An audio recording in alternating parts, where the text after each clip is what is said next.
जो माँ बेटे की आंख का एक आंसू नहीं देख सकती, सोचिए वो कितना जल्दी बेटे को माफ कर देगी। माँ को मनाने के लिए चल के आना पड़ता है, माफी मांगनी पड़ती है, पांव पकड़ने पड़ते हैं, आंखों से आंसू बहाने पड़ते हैं। मगर एक जात और भी है, अगर एक बंदा सारी जिंदगी गुनाह करता रहे मगर अपने गुनाहों पर कहीं बैठे बैठे दिल में नादिम और शर्मिंदा हो जाए, हदीस पाक में आता है अन्नदमु तौबतुन, दिल में नादिम और परेशान हो गया, दिल में पशेमान हो गया, जबान से फिक्रा नहीं बोला, जबान से माफी नहीं मांगी, चल के मस्जिद की तरफ नहीं आया, वो परवरदिगार कितना करीम है, फकत दिल की नदामत पर उस बंदे के गुनाहों को माफ फरमा देता है।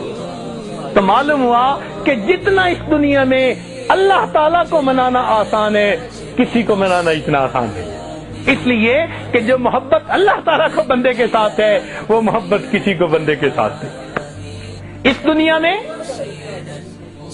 हर कोई नेकों से प्यार करता है, हर कोई अच्छों से प्यार करता है, बुरों से प्यार करने वाली एक माँ है।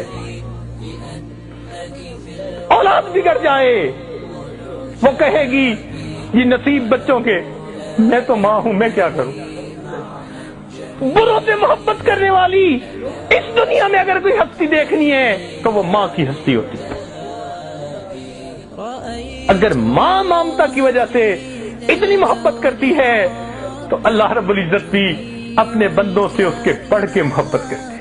इसलिए 100 साल का बूढ़ा हड्डियों का ढांचा बन गया, मुंह में दांत नहीं, पेट में आंत नहीं, औलाद थी नहीं, बीवी फौत हो गई, माँ बाप का अकेला था, कोई करीबी रिश्तेदार नहीं, कोई उसको घर रखने के लिए तैयार नहीं, लोग महफिल में बिठाते नहीं कि तू खांसता है, बलगम निकालता है। अब उसकी हालत ये है कि वो लाठी पकड़ के चलता है, जब उसको रोटी पका के देने को कोई तैयार नहीं, लोगों की बेवफाई से उसका दिल तंग हुआ, उदास हुआ और उसने सोचा ओहो मैंने सारी जिंदगी मखलूक की मोहब्बतों में गुजार दी, काश कि मैं अपने रब से दिल लगाता।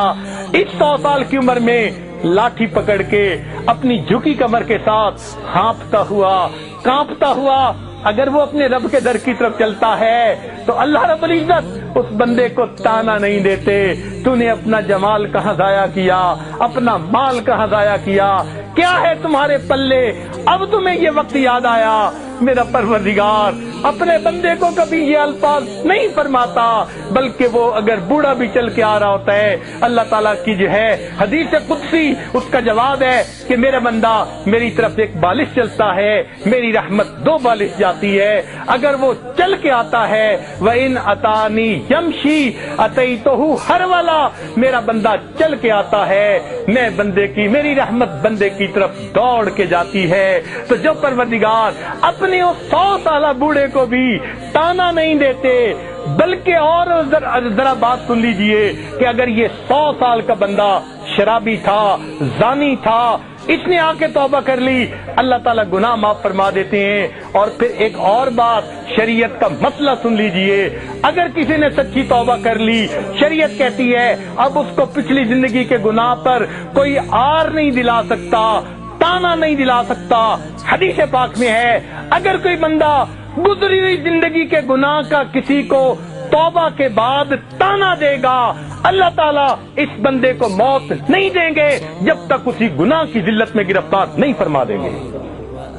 मेरे बंदे ने तौबा कर ली, तुम कौन होते हो ताना देने वाले। सुभान अल्लाह, वो कितना बड़ा परवरदिगार है। इसलिए हम अपने दिलों की गहराइयों से आज सबक को याद कर ले, अपने ईमान को मजबूत से अज़बत कर ले। हमारा इस दुनिया में पालने वाला अल्लाह रब्बुल इज्जत है। अपनी उम्मीदें अल्लाह से लगाइए, अपनी जरूरतें अल्लाह ताला के सामने पेश कीजिए, अपनी परेशानियां अल्लाह ताला के हुजूर पेश कीजिए। हर बंदे के सामने अपनी जिंदगी के हालात को खोलते फिरना ये जेब नहीं देता। हर बंदे को बीमारी नहीं बताई जाती, फकत डॉक्टरों को बताई जाती है। इसी तरह हालात हर बंदे को नहीं बताए जाते। अल्लाह ताला के सामने इन हालात को पेश कीजिए, अल्लाह से लौ लगाइए, देखिए वो परवरदिगार किस तरह हमारी दुआओं को कबूल फरमाता है।